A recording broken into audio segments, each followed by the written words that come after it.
मेरे साथ मौजूद हैं शाज़िया और उनका बेटा मौजूद है जिसने अभी मैट्रिक के पेपर दिए हैं। शाज़िया की कहानी ये है नाजरीन, 19 साल कबल जब इनकी शादी हुई तो बिल्कुल ये ठीक ठाक थी। जब ये प्रेग्नेंट हुई हैं तो इन्हें डॉक्टर के पास इनका हस्बैंड लेके गया, उसने एक इंजेक्शन लगाया जिससे इनकी टांगे डैमेज होगी। एनए न्यूज की वीडियोस देखने के लिए हमारे चैनल को सब्सक्राइब कीजिए, वीडियो को लाइक कीजिए और शेयर कीजिए, बेल आइकॉन को क्लिक कीजिए ताकि आप हमारी हर आने वाली वीडियोस से बाखबर रह सकें। बिस्मिल्लाहिर्रहमानिर्रहीम। नाज़रीन अस्सलाम वालेकुम, मैं हूं आपका मेज़बान हाफिज़ खुर्रम शहज़ाद और आप देख रहे हैं एनए न्यूज़। नाज़रीन, आज एक बहुत ही दुख भरी दास्तान लेकर आपकी खिदमत में हाजिर हुआ हूँ। मेरे साथ मौजूद हैं शाज़िया और उनका बेटा मौजूद है जिसने अभी मैट्रिक के पेपर दिए हैं। शाज़िया की कहानी ये है नाजरीन, 19 साल कबल जब इनकी शादी हुई तो बिल्कुल ये ठीक ठाक थी। जब ये प्रेग्नेंट हुई हैं तो इन्हें डॉक्टर के पास इनका हस्बैंड लेके गया, उसने एक इंजेक्शन लगाया जिससे इनकी टांगे डैमेज होगी, टांगों से ये चलना छोड़ दिया इन्होंने। तो इनके हस्बैंड बजाय इनका इलाज करवाने के लिए इनकी मामा के घर छोड़ गए और उसके बाद आज तक उन्होंने इनके साथ कोई रब्ता नहीं किया और इनको डिवोर्स दे दी। अब शाज़िया दर बदर धक्के खा रही हैं, कभी इस दर कभी उस दर। इस छोटे से घर में अपनी बहन के पास ये रहती हैं। बहन के हस्बैंड भी फोत हो चुकी हैं, वो भी मेहनत मजदूरी करती है और इनका ख़र्चा भी उन्होंने उठाया हुआ है।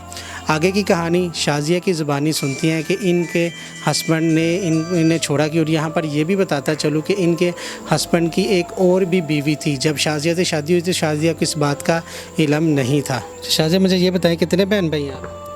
हम 4 बहनें और 4 भाई हैं। सबसे बड़ी हैं आप? जी, मैं सबसे बड़ी हूँ। अच्छा, कितना अर्सा कबल आपकी शादी हुई थी? मेरी शादी तकरीबन 19 साल हो गए हैं शादी को। जिस शख्स के साथ आपकी शादी हुई आपके फैमिली का था कि out of family? Out of family का था। क्या हुआ था, आपकी टांगे क्यों डैमेज हुई? पहले तो मैं बिल्कुल ठीक थी, तो बस मेरी ना कुछ मेरे हस्बैंड पहले से शादीशुदा था, हमें पता नहीं था। बाद में पता चला था तो उन्हें पता चला कि मैं प्रेग्नेंट हूँ। तो उसकी वाइफ को तो उन्होंने कहा जी ये जो भी या बेटी हो या बेटा हो तो मुझे लिख के दो। तो मैंने मना कर दिया था। वो यानी कि हॉस्पिटल में आया थी तो उन्होंने कोई अपने मियाँ के साथ मिलकर कोई इंजेक्शन लगवाया जिससे मेरी टांगें डैमेज हो गई थी। अच्छा, वो पहले से शादीशुदा था, आपको नहीं पता था? जी नहीं, हमें पता नहीं था। किसी ने ना रिश्ता वगैरह करवाया था तो बाद में पता चला था उसकी पहले ही बीवी में से औलाद नहीं थी। जब आपको पता चला तो आपने उसकी बीवी को एक्सेप्ट कर लिया, उसकी बीवी ने आपको किया एक्सेप्ट? वो तो यानी कि घर वालों से तो मिलते नहीं थे, झगड़ा वगैरह हो गया था। तो बीवी उसकी बाद में पता चला था तो फिर सारी बात एक्सेप्ट तो करना ही पड़ना था। तो क्योंकि फैमिली से तो इतना फिर मेल जोल नहीं था तो उन्होंने कहा नहीं मैं इसको भी बराबर खर्चा दूंगा सभी। तो लेकिन ये है कि उसकी बीवी है वो आए दिन झगड़ा वगैरह करवाती रहती थी। तो हस्बैंड वगैरह उसके पीछे लग के मारता वगैरह था। तो ना घर वालों से मिलने देता था, ना किसी बहन भाइयों से मिलने देता था। तो जब ये इंजेक्शन वगैरह लगवाया तो फिर मेरी वालदा को बुलवाया कि ये बीमार है, आप इससे साथ ले जाए, हम मिल के इसके ऊपर। उसकी जो बीवी थी, पहली बीवी थी, वो नर्स थी किसी हॉस्पिटल में?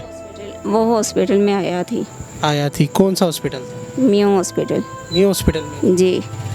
तो उन्होंने मिलके, जब आप प्रेग्नेंट थी तो आपको डॉक्टर के पास लेके गए, तो उन्होंने मिलके, आपका कहना है कि उन्होंने आपको ऐसा इंजेक्शन लगाया जिससे आपकी टांगें मजबूत हो गई? जी, वो हॉस्पिटल डॉक्टर से नहीं लगवाया था, ये जो क्लिनिक्सों पे दाई वगैरह होती हैं घरों में उनसे लगवाया था। अच्छा, आप इतने यकीन से कैसे कह सकती हैं कि उसी ने ही ये इंजेक्शन आपको लगवाया? क्योंकि मैं इंजेक्शन लगने के बाद मेरी टांगें डैमेज हुई हैं, उससे पहले नहीं थी। उसके बाद मुझसे तब से लेके आज तक चला ही नहीं गया। अच्छा, आप ये भी बता रही थी कि उसकी बीवी कह रही थी कुछ लिख के दे दें, क्या लिख के दे दें? क्योंकि उसकी बीवी की पहले औलाद तो थी ही नहीं और अभी तक भी नहीं है कि अगर ये बेटी हुई या बेटा हुआ तो मैं लिख के दे दे। तो मैंने कहा नहीं जी, मैं लिख के नहीं, मैंने भी इधर ही रहना, आपने भी इधर रहना, तो फिर लिख के क्यों देना? उन्होंने कहा नहीं जी आप लिख के दें। मैंने कहा नहीं जी मैं लिख के नहीं दे सकती। कि बेटी या बेटा वो हमें दे देंगे और आप चली जाएंगी, ये लिख के दे दें? ये उन्होंने कहा लिख के दे दें। बाद में उन्होंने कहा मुझे पता है आप पहले भी मुझे यानी कि घर में झगड़े होते थे, मुझे टिकने तो देती नहीं थी, तो मुझे यही शक था कि मुझे यहाँ से निकाल देंगे। तो उन्होंने कहा नहीं जी, आए दिन तो वो लड़ाई घर में झगड़े वगैरह ख़त्म ही नहीं होते थे। घर का सारा काम भी मुझसे करवाते थे दोनों मियाँ बीवी, तो खुद चले जाते थे, जो भी घर का काम होता था सारा मैं ही करती थी। अच्छा, जब आपको पता चला उसकी पहले से भी शादी है तो फिर वो आपको उसने अपनी दूसरी बीवी के साथ ही रखना शुरू कर दिया? पहले अलहदा रहते थे आप? हाँ जी, पहले मैं अलहदा रहती थी, तो वो फिर उसने अपनी बीवी के साथ ही मुझे रखा था। अच्छा, जब आप प्रेग्नेंट थी, आपको इंजेक्शन लगा, आपकी टांगें मजबूत, दोनों टांगों से आप मजबूर हो गई, तो वो आपको आपकी वालदा के घर छोड़ गया? मेरी वालदा को बुलवा के उन्होंने बात की, घर वालों को सबको पता चल चुका था कि शादीशुदा। तो उन्होंने कहा जी ये इस तरह बीमार है, आप ले जाएं, हम मिलकर इसका इलाज करवाएंगे, तो इस पे पैसे लगाएंगे। बस वालदा को ये बात कह के उन्होंने घर से मुझे उनके साथ भेज दिया। उसके बाद वो कभी आए ही नहीं थे, और उसके 5 साल बाद जाकर उन्होंने मुझे ना तलाक दे दी थी। 5 साल बाद उन्होंने तलाक दे दी? उससे पहले वो आपसे मिले ही नहीं थे? नहीं, वो मुझसे मिले नहीं थे। आपकी वालदा ने, आप लोगों ने उनसे रब्ता किया था। जब भी घर जाते थे, मेरे कपड़े वगैरह कुछ भी लेना जाते थे, आगे से मार कटाई करके भेज देते थे। कभी मेरे वालदा के साथ मार कटाई, कभी किसी के साथ मार कटाई। घर वालों ने फिर उनका पीछा करना ही छोड़ दिया। जब आपका बेटा पैदा हुआ, अपने बेटे को भी नहीं देखने आए? नहीं जी, वो बेटे को भी देखने नहीं आया तक, ना कि इसका कोई अखराजात दिया, ना कोई खर्चा दिया, कुछ भी नहीं दिया।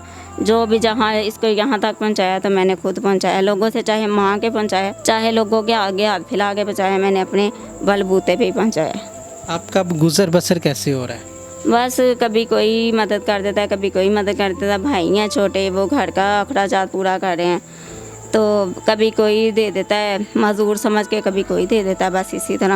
आप इतने छोटे से घर में, एक कमरे पे किस तरह गुजारा कर रही हैं? क्या करें, वाला साहब बीमार हैं, भाई हैं छोटे, एक रिक्शा चलाता है और एक फैक्ट्री में काम करता है। वो घर के अखराजात पूरे करेंगे, दूसरे करेंगे, घर भी रेंट पे, और कोई आसरा सहारा भी नहीं है। और ये मेरा बेटा है, इसने मैट्रिक के एग्ज़ाम दिए हैं। मैं इसका बेहतर मुस्तकबिल चाहती हूँ। आगे गुंजाइश तो नहीं है मैं इसे पढ़ा सकूँ, लेकिन इसकी बेहतरी के लिए कोई अच्छी नौकरियाँ, जॉब वगैरह के लिए अप्लाई करना चाहती हूँ। अगर कोई ऐसा है जो मेरा साथ दे या मेरा सहारा बनना चाहे, या हमें घर की कोई छत वगैरह मिल जाए माँ बेटे को, तो इससे उसे अजर उससे अल्लाह पाक देगा कि मैंने 17 साल 18 साल हो गए ऐसे ही ज़िंदगी मजदूरी की गुजारी है।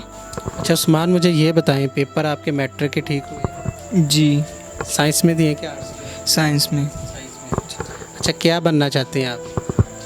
जी, मैंने तो ये इलेक्ट्रॉनिक इंजीनियर होता था वो सोचा था, तो जैसा भी लाता है तो ऐसे ही लाता, मैं तो कुछ नहीं ना हो सकता पे। अगर देखने वाले नाजरीन में से कोई आपको पढ़ाना चाहे, आपके अखराजात उठाए, तो आप पढ़ोगे? जी बिल्कुल, कोई उठाए तो हमारी मदद करेगा, मैं तो ज़रूर पढ़ूँगा। किसका दिल नहीं करता अपना मुस्तकबिल बनाने के लिए। ठीक हो गया। अच्छा मुझे ये बताएं, जिस डॉक्टर के पास वो लेके गया, दाई के पास आपको लेके गया, जो उसने इंजेक्शन लगाया, उसके बाद आपने उससे पूछा नहीं, कोई उसके ऊपर केस वगैरह दर्ज नहीं करवाया?